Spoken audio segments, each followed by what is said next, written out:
Okay, so in this video, we are talking about how to make our children rich. And by rich, I don't mean spoiled brats, but planning their financial future so they have options when they grow up, especially in America, where college education can leave many people bankrupt.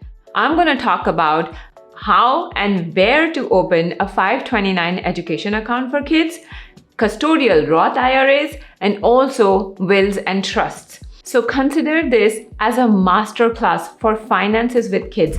Number one, we're going to talk about 529 accounts. These are the most popular accounts that are used for kids' educations. They can be used from K through 12 all the way up to college, university, and PhD programs.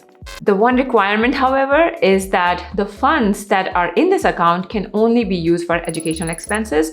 That includes tuition, room and board, materials, laptops, everything that they need to get their education. One of the biggest benefits of putting money in a 529 account is that you will save a lot on taxes. The money goes inside after tax, but everything that grows within the account, that is tax-free. So when you take out the money, you don't have to pay taxes at all.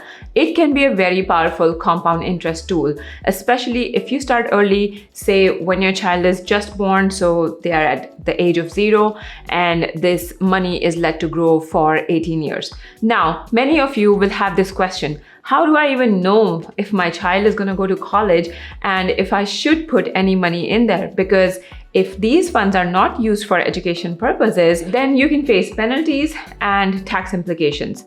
And for that, what we've done is invested our way to a midpoint. What I mean by that is, I have a friend who's sending her 18-year-old daughter to Berkeley, and the expenses over there right now in 2024 are $90,000 per year for a degree. So about $360,000 to $400,000 for an undergrad degree. And it's possible, if my children want to go to a college like that, and it is based on their interest and they know they can handle any stresses that come with it, I want to have that option of being able to send my kids there. But at the same time, I do not want to fund $400,000 worth of a 529 just for them to grow up and say, sorry, I changed my mind and I don't want to go to college. So what I'm doing is I'm funding their 529 accounts in such a way that by the time they're 17 or 18 years of age, it is funded about halfway. And the way to calculate how much money you'll need is to understand the rule of 72. What the rule of 72 says is that if you have an 8% return on your portfolio, every 72 divided by 8 years, your money is going to double. So for example, if I have $50,000 in a portfolio, every 72 divided by 8 equals to 9 years, that $50,000 will become $100,000. And then in another 9 years, the $100,000 will become $200,000. But if you don't want to front load, or you can't front load your 529 account with, say, $50,000, the one calculation that we were given by one of our advisors was put in $866 per child per month to get to the 400,000 number. I'll show you here how that calculation works, so you can just pause the video and change these numbers for your own sake. If you wanted to do half, of course, put $433 per child per month. Again, if your retirement and your finances are not set, figure that out first. I wish we had free education in America, but that's not the case. So if you want more options, this is how we have to manage our finances in this country. And my plan is to fund these accounts to about 50% of what I expect this expensive degree will be. So that way, I haven't put a lot of money in there, and still I have funded their education at least halfway. So I'm hoping that they can get some scholarships, some financial aid, and cover the rest, or I can use my traditional tax brokerage accounts when they're 18 and supplement some money from there. So the reason we are doing it this way is to not overfund, not waste a lot of money in case the kids do not want to go to college. If my kids choose not to go to college, this account can be transferred to any of my heirs. So potentially my grandkids could also use the 529 account. Another way to get out of some of the penalties is that now up to $35,000 as of 2024, you can roll over the 529 account money into a IRA in the name of the child. So that would be a little bit of a relief if this money is not used directly for educational expenses. And if for some reason I cannot make up for the extra $200,000 difference, the kids can draw student loans and finish their degree. They'll still have some relief from this giant cost. Now, everything that I talked about, of course, requires the parents to put in money that is setting aside for the kids. The suggestion is that you should have your own retirement on track before thinking about putting money away for your kids' 529. Because logically speaking, as you grow older, you will have less ability to work and chances of making money. So wear your mask first, have your retirement set up comfortably, and then take any of the excess to put in your kids' 529 accounts. Now, all of that being said, the best accounts that you can use for funding your kids' 529 are, the basic principle is that they should have portfolios that follow the modern portfolio theory, and the funds should be low cost.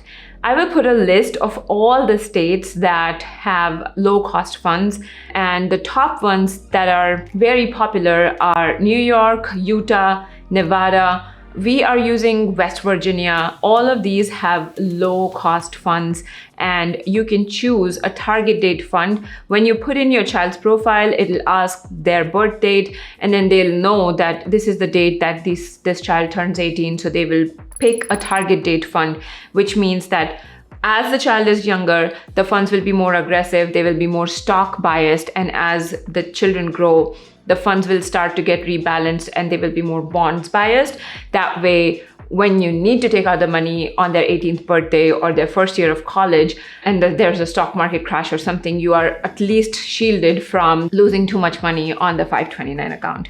And this also brings me to the next point, that as your child gets closer to their college start date, especially a year or two, personally, I would just have their first year's fees sitting in a high yields cash account, so that if the market were to crash that year, I can just use the cash and let it recover and grow again for the next coming years.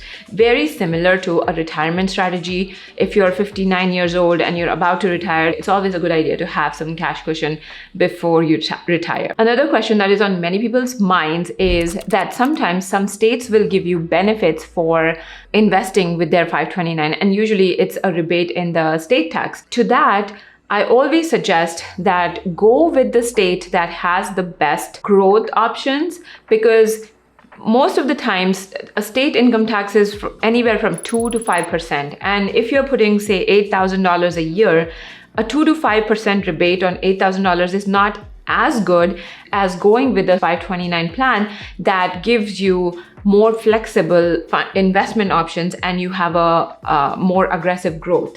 So there could be a state where the investment options are some sort of bonds. They grow very slowly. So getting a little bit of a discount on the state income tax might not be worth that slow growth. Go with a state that has a history of delivering higher returns, and you'll make up for that state income tax difference in no time. And that's why the list that I've already mentioned, those states have the highest performing 529 accounts. Another question I've been asked a lot by my friends and family is, why not use 529 accounts for kindergarten through 12th, especially if your kids are going to private schools? And the answer to that is that you will lose out on any compound interest that you will be creating by leaving this account alone for 18 years. So if your kids are going to private schools, for the timing, it's better to pay that fees in cash and let the 529 grow for when they'll need that money for college. Otherwise, you won't get a lot of benefit from the tax-free growth, because if it doesn't stay in there for long enough, there's no growth. To keep your costs low, only invest in 529 plans that are direct sold and not commission-based, because when it is commission-based, there is a middleman taking more commission from the transactions. So you'll be wasting more money. Just get the direct sold account. There's plenty of options, more than a dozen options like those in different states, and you'll be good to go. 529 accounts don't always have to be opened by parents. They can be opened by grandparents. So if you have a grandkid coming along the way, you can always open an account for them because they're your relative. There are many accounts that provide you with a UGift link. Anytime your child has a birthday and you don't prefer getting random gifts for them that just clutter your home, you can ask your friends and family to just put in $50 or $100 in their 529 using the UGift link. It's very easy. It's a direct deposit from an account to the child's account.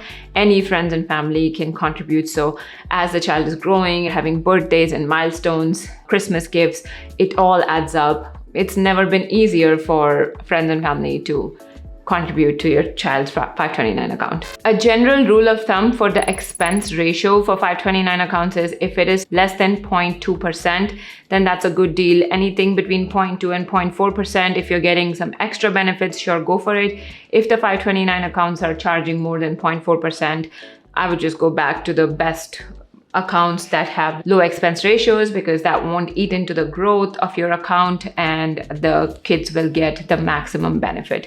529 accounts are getting very competitive. Many states want you to invest with them. So there's plenty of good options where you can find low cost 529 accounts. Okay, the next one, this will be quick, a custodial Roth IRA.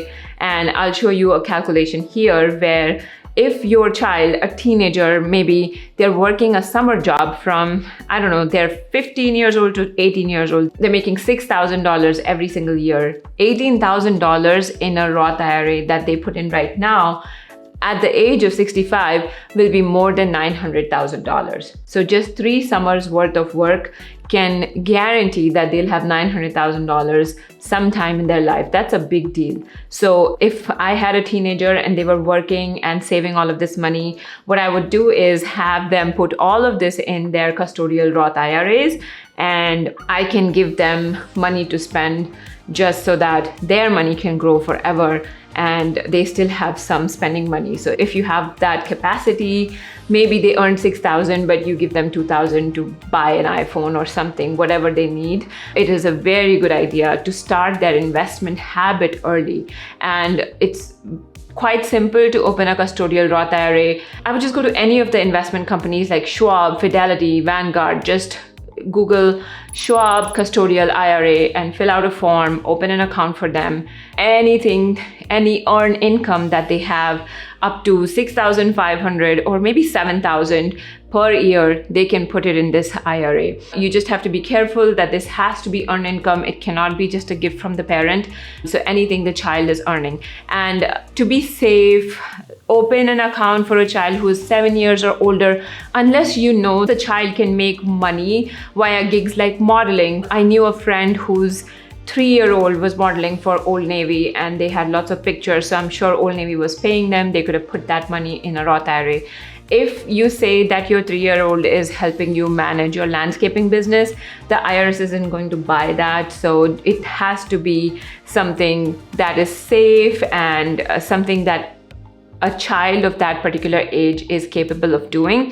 For example, if I have a 7 or 8-year-old, maybe they can make some money off of a lemonade stand. I wouldn't start paying them thousands of dollars for managing rental properties or some complex tasks that they are not able to carry by themselves, but it's still a great option to keep that account open. And as soon as the opportunity arises and they're able to make some money making jewelry or making greeting cards and making some sort of money, like even if it's $500 a year, you can put that in the IRA. The last piece of equation for securing your kids' future is to create a will or a trust.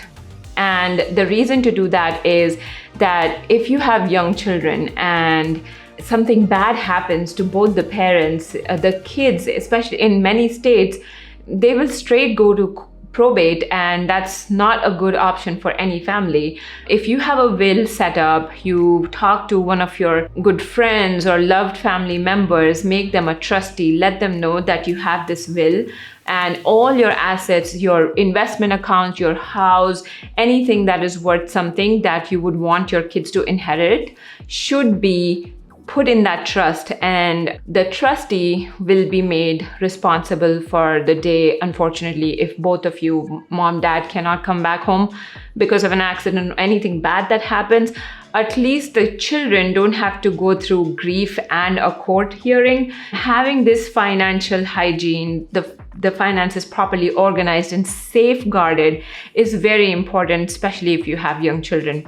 It's not too expensive. We were able to create a will in about $1,700. Just go to Yelp and find your local lawyers who can help you create an estate plan and a will. They will educate you on the whole process, and they will give you a hard copy and a soft copy. Let the trustee know where the hard copy exists and how they can access it in case of an emergency, and you'll be good to go. It's for us, the lawyers explain to us as if this is an empty suitcase that they're giving us, and now all the assets that we have to rename that in the name of this trust. So basically renaming means we're putting these objects in the suitcase, and then anything that we purchase or buy in future, we just do it in the name of the trust, and all those assets are part of the trust. So now we have our kids' futures secured in case something bad were to happen to us. Get working on these things today. It'll take anywhere from 1 to 3 months getting all these appointments, creating the wills and trusts and the accounts, but keep these accounts open. Even if you don't have any money to spare to invest, at least have these buckets ready, so whenever you have the opportunity, you can start putting in money. Then you don't have to think about what should I open, what do I do. Keep it all ready. If this video reminded you that you are a little bit behind on your own finances, before opening up and putting money in your 529 accounts for your children, go watch this video where I explain how you can invest your money in the easiest, most user-friendly way. I give you step-by-step instructions. All the links are in the description below, so you can start investing money for your own retirement first and let your money grow. I hope this video was very helpful, and if you have any questions, as usual, leave them down in the comments below, and I'll see you in the next one. Bye.